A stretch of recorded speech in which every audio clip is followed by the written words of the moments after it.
onangni palon qilaysani deydigan jo'ralar hozir juda ko'payib ketgan. To'g'ri, jo'ralarning orasida hazillashish, bir-birini so'kish, ahmoq mazah qilish bo'ladi. Lekin onasidan so'kasizlarmi? Miya aylanishlar, dalboyiblar. Onasidan ham so'kasizlarmi? Kecha streamda o'tiryapman, bittasi hammasini onasidan so'kib o'tiribdi. Streamdagi bolalar jim o'tiribdi.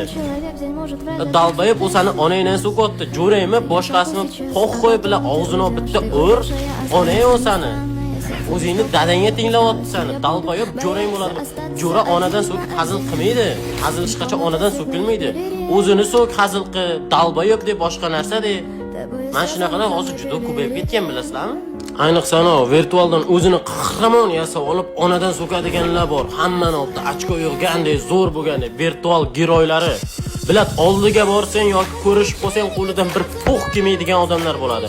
Chunki mana yerda haqiqiy erkakman degan odam, haqiqiy erkak onadan hech qachon so'kmaydi. U mana yerda urib tiqib qo'ysa ham onadan so'kmaydi. Chunki unda chest degan narsa bo'ladi. Ba'zi birlarning qulog'iga bu narsa o'rganishib qolgan. Onasidan so'ksa ham po'q qo'yib yuraveradi. Bitta mana shu narsani tasavvur qilib